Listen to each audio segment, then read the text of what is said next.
What's up, everybody, and welcome to this week's episode of the Well Man's Podcast. My name is Brian Brosey. I'm joined by my friend and co-host Keoni Tita. Keoni, how are you today? Good, Brian. Hey, everybody out there. So Brian and I, last week we did the first episode on basically the lymph system, and I kind of felt like at least I was all over the place with that. So I wanted to go back and kind of review that a little bit, and then All right. hit some herbs and stuff, and just talk about some other things that naturopathic physicians may use when we're talking about the lymph system as far as treatments. Let's do it. Okay. So a lot of my notes came from one of my mentors and teachers. His name is Dr. Kenneth Profrock. So I want to give a shout out to him. I think he's currently practicing out in Arizona. He's great. We should at some point, Brian, get him on our podcast, because every time I listen to him, he's just a fountain of information. Yeah. He definitely reignites my passion. But anyway, let's go back to the beginning, because I don't think we hit on this, but the word lymph derives from the Latin word lympha, which means clear water or goddess of water. It's related to the word nymph. So nymph is basically means goddess of water. So the nymphs of ancient Greece were, water, kind of like water fairies, so to speak. But that's lymph comes from that. It was first documented in 1622 by an Italian physician named Gaspard Aselli.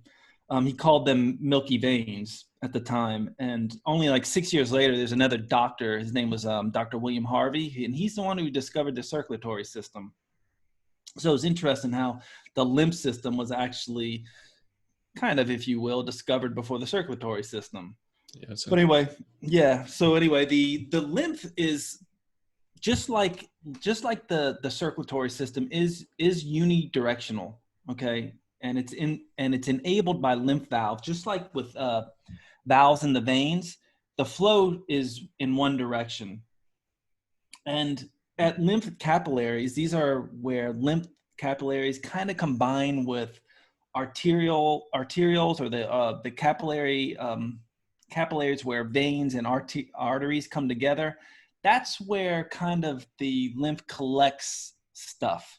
So it'll collect it from that net-like capillary section, but it also collects stuff from the interstitial space. So it's collecting stuff like molecules, fat-soluble material, and immune cells. And then these little lymph capillaries then coalesce and converge into bigger lymph vessels, which then drain into lymph nodes.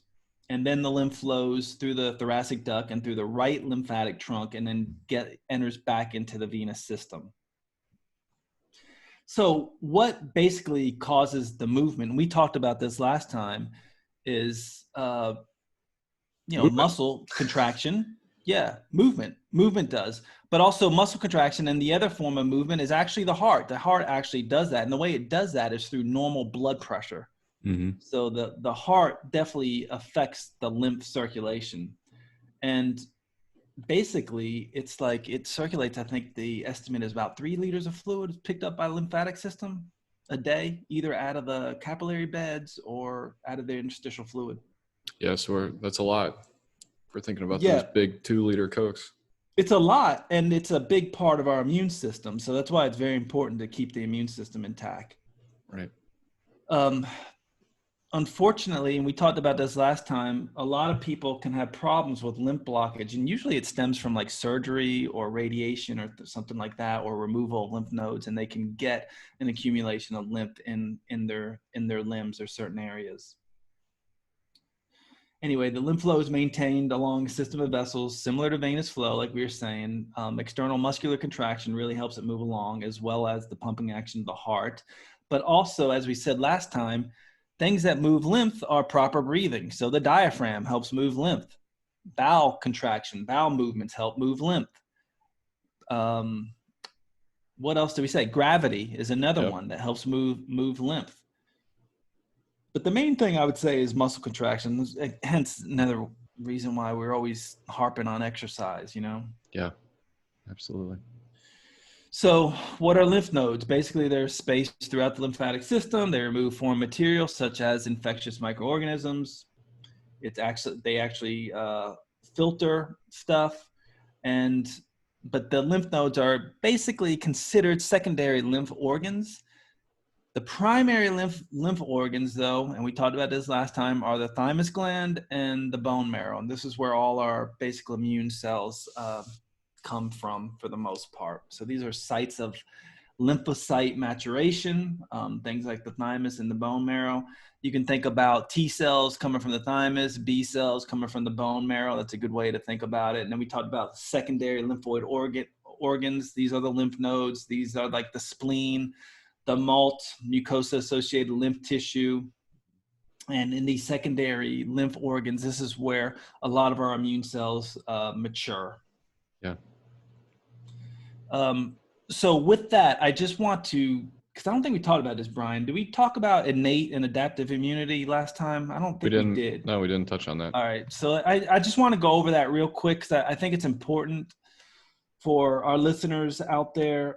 Innate immunity is basically your immunity of, I don't know, you can think about your cells that take out microorganisms or bacteria. It's things like neutrophils, things called eosinophils, basophils, mast cells, macrophages. And adaptive immunity, also known as Th2 immunity, innate immunity is known as Th1 immunity. This is very important for people like me as naturopaths to understand with the individual we're dealing with, whether Th1 and Th2 is in balance. Is there innate immunity more in tune or higher than the Th2 adaptive immunity, or vice versa? But the adaptive immunity, we're talking about things like T cells, thymus, right? And then we're talking about things like B cells, bone marrow. So we're really involved in those primary lymph organs. Right. Those are the main things. And these are the things, keeping your T cells and B cells healthy are very important with, new infections, viral infections, anything like that. Keeping that healthy will help you fight off and help your body clear a lot of these viral infections. So this is kind of hits home with what's going on with the current virus that we're dealing with now, the coronavirus. Let's see, just briefly to go over this. So a T lymphocyte, it's a type of white blood cell that basically tailors the body's immune response to specific pathogens central to adaptive immunity. So their T cells are like the soldiers who search out and destroy the targeted invaders. And then B cells they're basically the antibody producing lymphocyte. And they are basically T cells through what's called another cell called dendritic cells. They basically go search and destroy things, and they basically find the antigens and present them to the B cells, and the B cells create all these antibodies to make sure that you can clear the infection. So that's, in general, that's basically the way it works. So in natural medicine, when you hear things like lymphagogues or lymph movers or something, those terms are very flexible and fluid terms. They don't mean a whole lot to certainly a medical, other healthcare providers. And even to naturopaths, they're kind of like terms that kind of just state that they're boosting immunity in a general kind of way. So there's nothing really specific about that, but I'll talk about that a little bit later. And without getting into too much detail, so the action that these T cells and B cells, the way they communicate with each other, and even with innate immunity, your body secretes all kinds of metabolic messengers basically called cytokines. And these are the molecules that are secreted that tells these cells what to do, how produce more, to differentiate themselves. But in general, just getting your immune system optimized either to fight an infection or to stop fighting an infection. These are things that a lot of physicians will look at, like TNF alpha 1. That's a type of cytokine. IL-6, interleukin 6. That's a type of cytokine secreted by these cells, and they're basically looked at as either inflammatory or non-inflammatory messengers. So we can tell a lot in general what's going on with the body by looking at these cytokines. And the B cells, T cells, and innate part of the adaptive immunity as well as innate immunity play a big role in that. Yeah, they're kind of driving direction. Yeah, they basically drive the direction of that. I just want to go real quick through some of the organs in the lymph system. We talked about the thymus gland. It's an interesting gland to me because it sits behind the sternum, and it basically seems to be more active when we're young. And then as we get older, it seems to shrink a little, and there's all kinds of theories behind that. I'm not sure why that is. I guess mainly it is, we need to basically charge up our innate and adaptive immunity when we're young. So as we're young, that's when we're getting most of our exposure to certain things, and they enable us as we get to an adult to cope with the environment that we're in much better.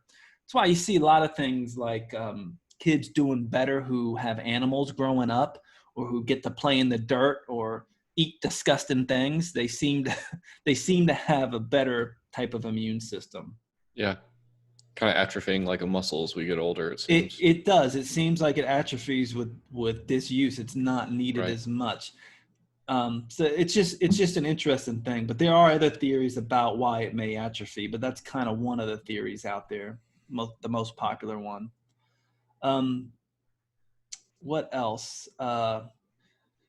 Just real quick about the bone marrow and the thymus. These are the major players, right, in producing, at least initially in a young person, the thymus gland is, but the bone marrow throughout your life is a key player in producing lymphocytic cells.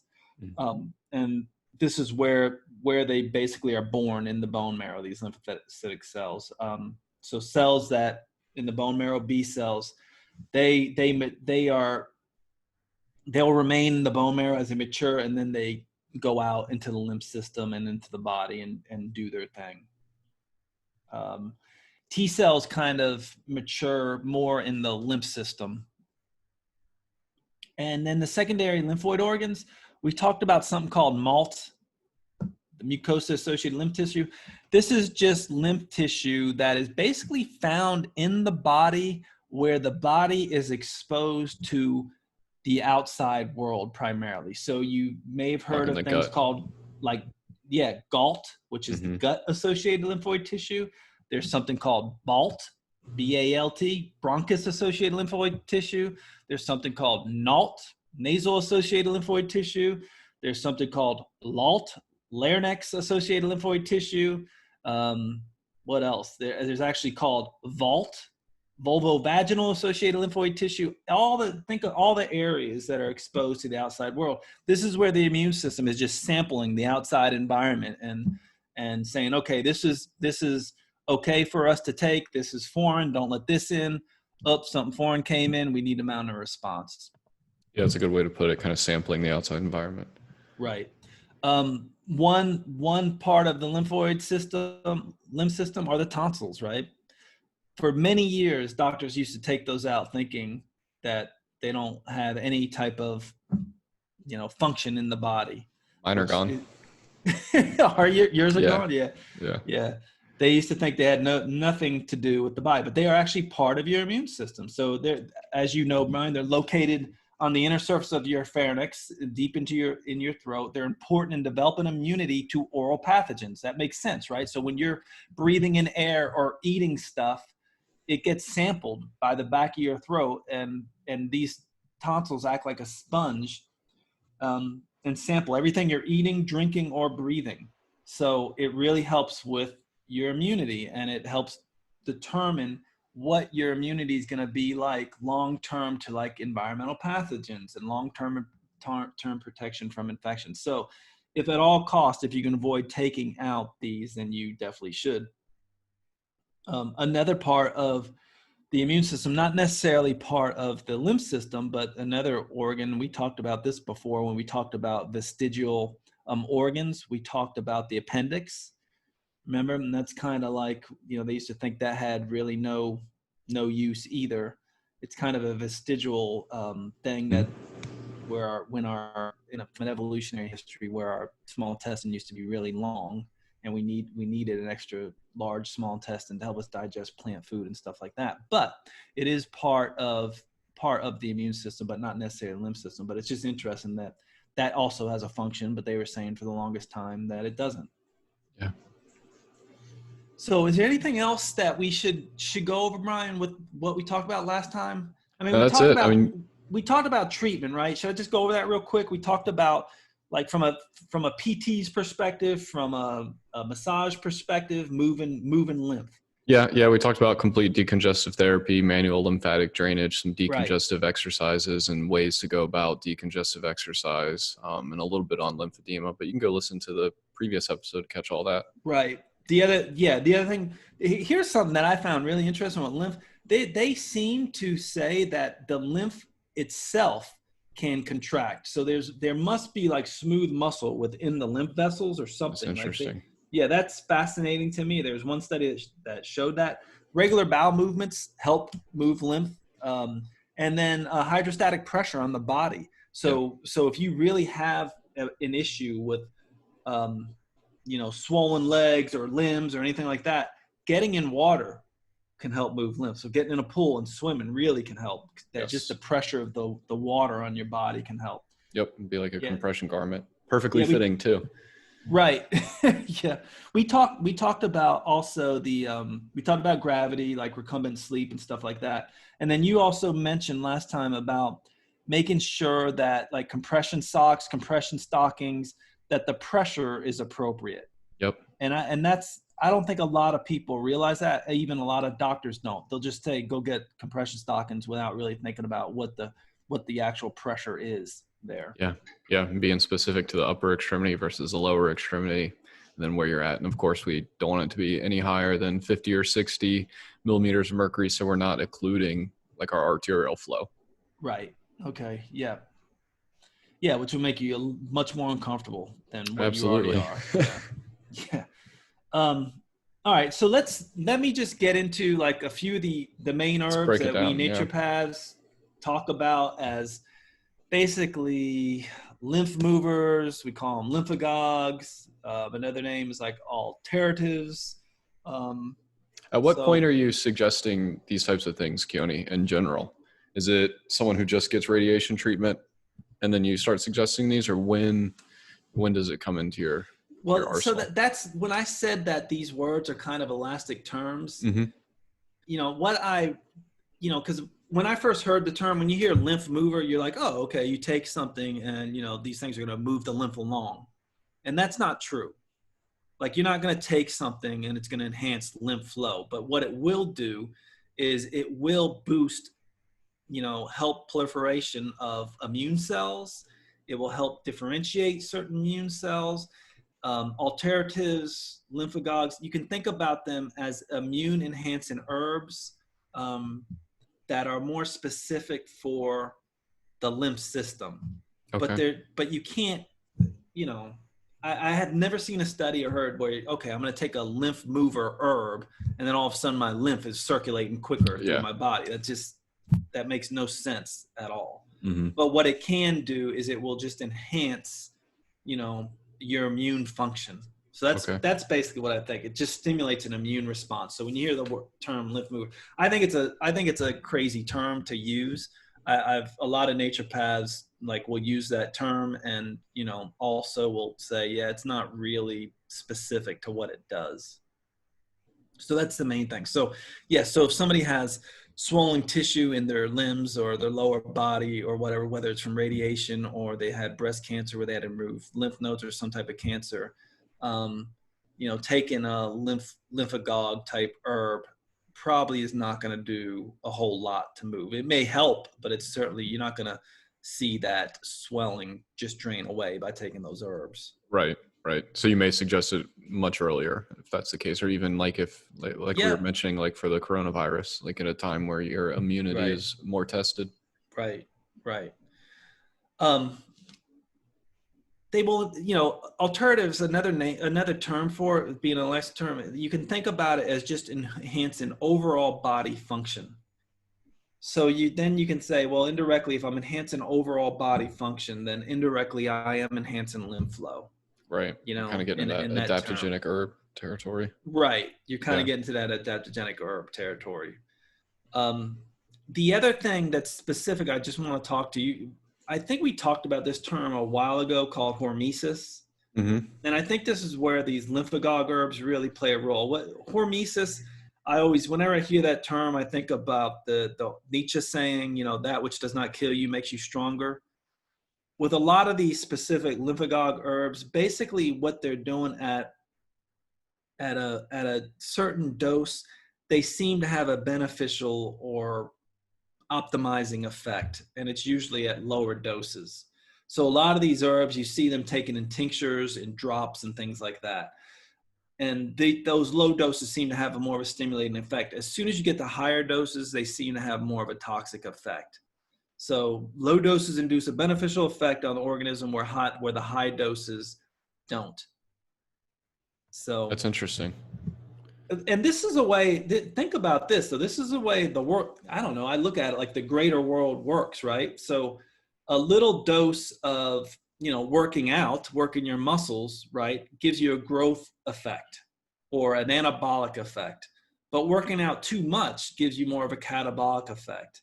This is kind of what these herbs do. They'll enhance you at the right amounts and, break you down at the wrong amounts. It's interesting, yeah.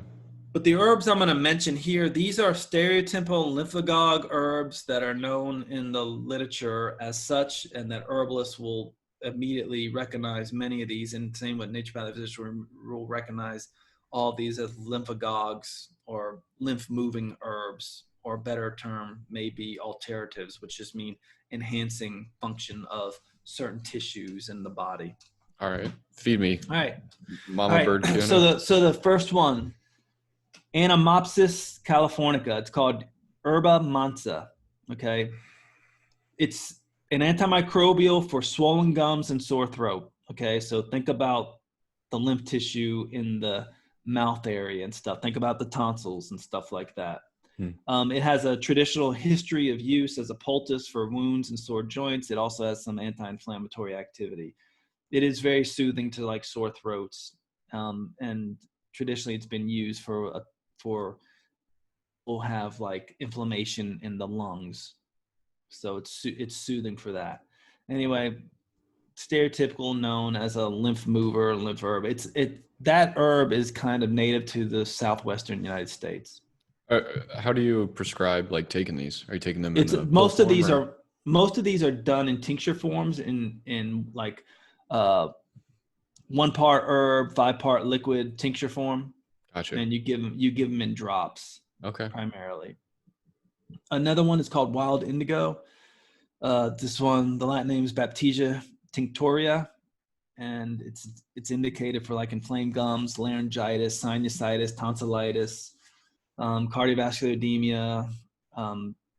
Traditionally, they would say vascular stasis, sepsis, septic diarrhea. Highly effective traditionally for things like typhoid. Studies show that it activates both B and T cells and the formation of antibodies, which again then puts the immune system in overdrive.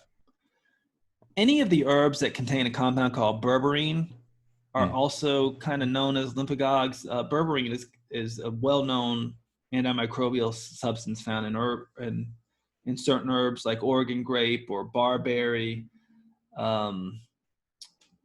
They're just the berberis species of herbs, and studies confirm that they have an anti-proliferative effect on leukemic and psoriatic cell lines. So they inhibit certain cytokines like IL-8. They modulate certain pathways, signaling pathways, IL-10 signaling, TNF-alpha, and they also help with cytotoxicity towards tumor cells. That herb I've used quite a bit, or at least I've used the compound quite a bit in my practice. Probably one of the more well-known lymphagogue herbs that a lot of herbalists use, I don't see, well, I shouldn't say that. At least the naturopaths I'm around don't use it a lot, but it's historically indicated for the lymph system. It's called Ceanothus americanus. It's called red root. It's indicated for lymph system. It's been traditionally used for splenomegaly, acute tonsillitis. You probably should have used this one, Brian, before you had tonsils moved. Fair.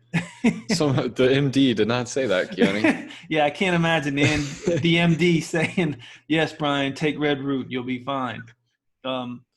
Things like pharyngitis, they would use it as a gargle. Okay. I think it's native to the northeastern United States, actually, like New Jersey area and up. It can be used as like I'm pretty sure a poultice for like fibrocystic breast disease and acute mastitis. Swollen lymph glands, been used for mononucleosis. It contains betulin and betulinic acid. These are both anti-inflammatory, anti-tumor compounds found in the plant. Wow. Here's a very common one I'm sure you heard of is echinacea. Yep.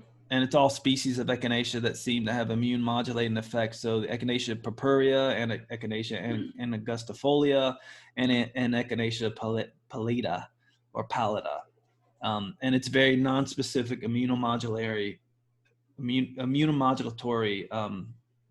action on the body. So helps with cytokine production, it's anti-inflammatory, and increases T cell production. Yeah, that one I've definitely heard of. Seen quite a bit. That one, I think that's the like popular one. Yeah, at the beginning of like colds and flus, if you dose with this one right away, that seems to be where it's best. Instead of wait until that sickness kind of settles in, then you probably want to go to something else. I've heard all kinds of things about which species to use. In general, most people say the angustifolium is the better one to use, but all of them have immunomodulatory effects. Keoni, I'm curious with these, do you take them with food, or how do you do that? Do you generally take them away? You can take them with food, or you can take them away from food. It's doesn't not matter. Typically it doesn't matter. Okay. Typically it doesn't matter. I mean, there are some people who say, take certain herbs away from food, you get better action. I mean, there's some common sense to that as far as like, well, is the food that you're eating inhibiting the medicine in any way from getting into your system? But, so there's that. But then again, taking them with food may not give you some of the GI effects or complaints that some of these herbs can do. And the one that I'm going to name next is a one that's very common in giving you GI problems. I mean, and it's considered toxic in the way of making you very nauseous, and it will make you vomit if you get too much of it. And that is Phytolacca americana. And I know you've seen this one everywhere, Brian. You probably don't know it, but it's called poke root or berries. It grows all over North Carolina. Oh, okay. And it has dark berries to it. You can see it on the side of the road. I was waiting for a southeastern. Yep.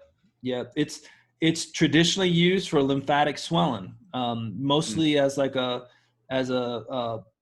poultice from what I understand, but you can also take it internally. You just don't want to take too much of it. Studies show that it has a measurable effect on lymphocyte proliferation and induces lymphoblastic transformation into B cells. So it helps them mature. It's a very, very popular lymph herb with herbalists. Topical applications are used on all kinds of swellings, including swollen glands, any type of congestion in the limbs, lymph congestion, and pain. Very good herb. It has, it's actually being studied for its anti-cancer activity too. The Native Americans and a lot of people will make something called poke salad. If you get the young shoots of this and the young leaves, you can actually eat this herb. If you wait till they get mature and eat them, you'll get sick from eating them. And you want to make sure that you cook them. But it grows all over the Southeast. It's actually a pretty plant. The berries look delicious, but you don't want to eat them because they're like dark purple berries. Yeah, it'll come firing right out. Yeah, the birds can eat them, but not us. When you say poultice, Keoni, what does that mean? So a poultice is where you kind of take an herb and mash it up, so to speak, This is where we macerate it. picture the kind of herbalist thing, the little, what's it called? I want to say mortar, but I don't think that's what it's called. Well, you can think about that, but you basically mash it up and crush up the plant, and you make like a little ball or poultice of it and put it right on the swelling of the lymph nodes or whatever, and you can wrap it with like a bandage or something like that. So it's a topical application. So poultice is always going to mean topical application of it? Yeah, it's a topical application, yeah. All right. Another herb that kind of grows around quite a lot, and I think you find in gardens quite a lot, is called Gallium aperine. It's called cleaver's root, traditionally used to treat enlarged lymph nodes, especially in the pelvis area. It's used as a demulcent, basically meaning that it soothes this area, demulcent for the urinary tract. So it's very soothing for cystitis, urethritis, prostatitis, and pyelonephritis. So it can really help with any urinary tract issue. Exhibits strong immunomodulatory activity. It stimulates lymphocytic proliferation, so it can upregulate lymphocytes.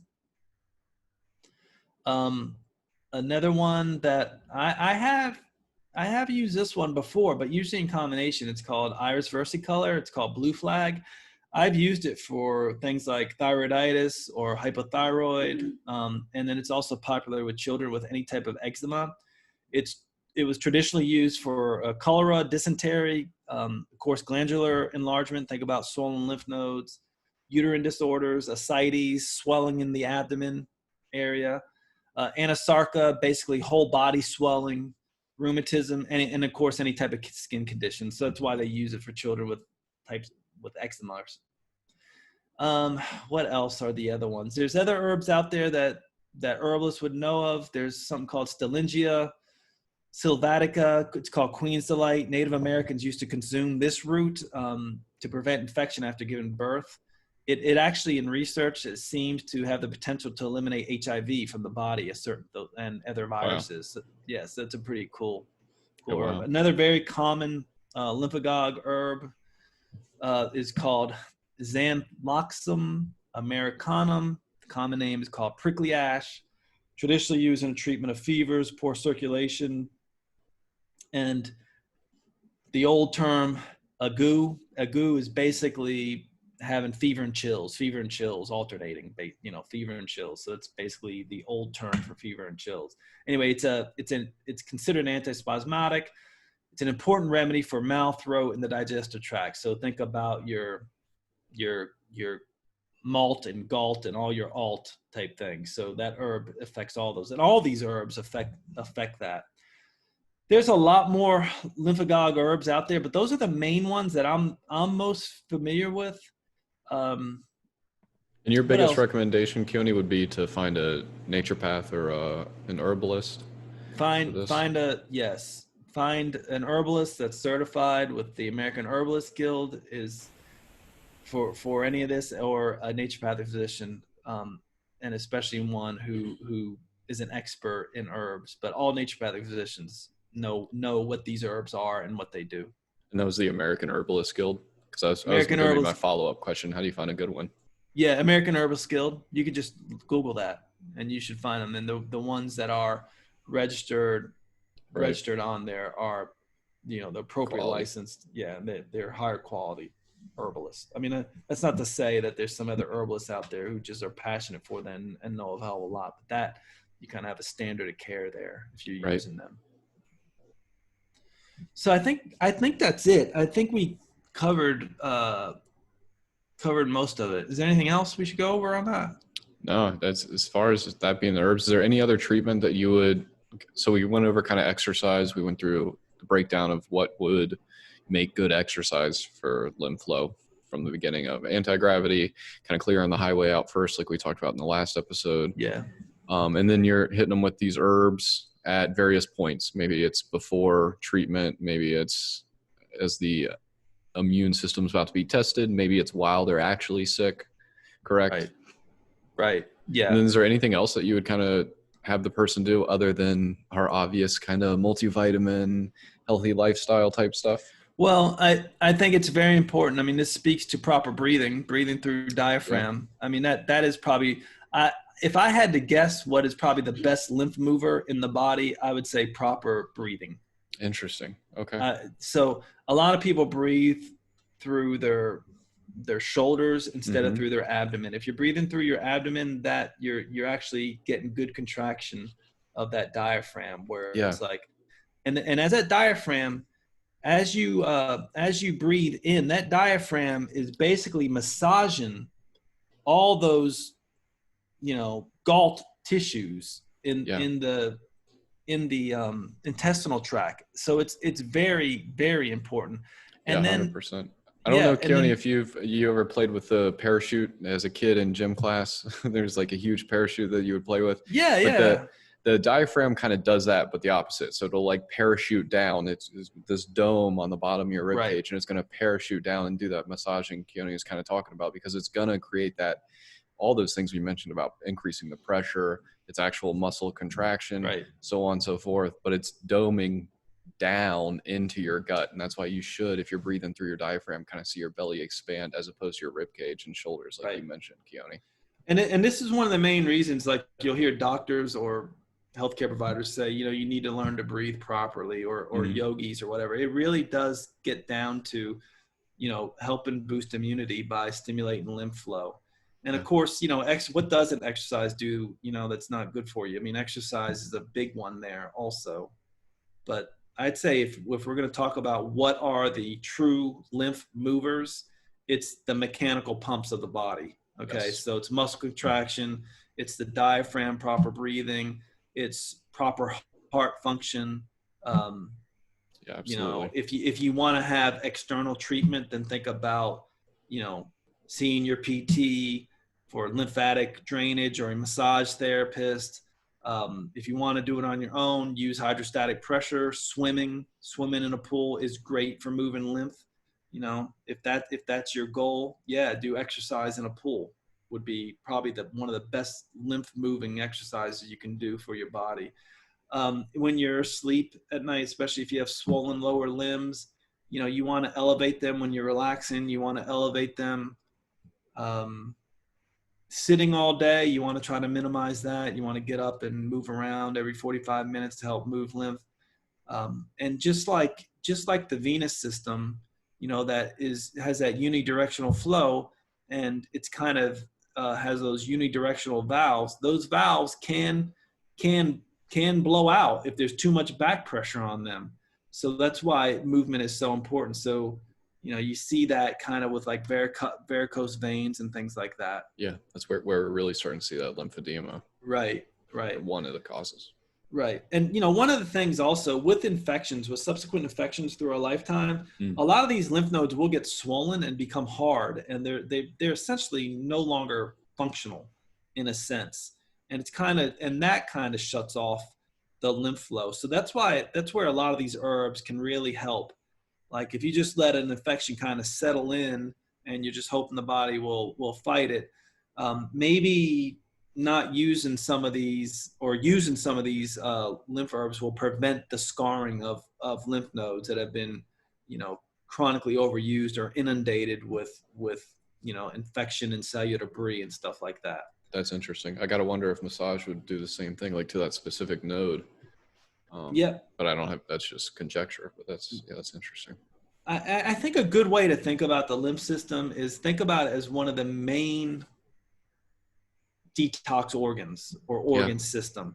It's helping clean the body out of cellular debris, infectious agents, certain molecules and things like that. Oh, one other thing I also want to say, where the lymph is very important, the lymph system is very important. When we eat certain fats in our, when we eat and they get absorbed through our intestines, a lot of these fats are flowed through the lymph system to the liver to get processed.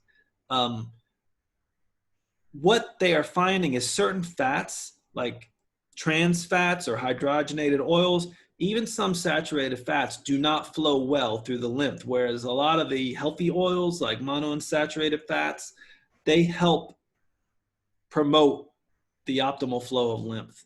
So it speaks to diet, that speaks to diet, eating appropriately to aid lymph flow. Yeah, And basically what I heard there is the more natural fats. You don't really see those the Twinkie fats aren't really coming through in a typical diet. Right. Absolutely. Anything else, Keoni? I think that's it. I think we covered everything. So, awesome. So everybody out there, if you have any questions for us, just let Brian and I know and let us know what you want to hear on one of these podcast shows. Or if there's a lymph expert out there that Brian and I should get on the show, let us know. Yeah, we'll have them for sure. All right, everybody, be well. We'll talk with you next week. All right, take care.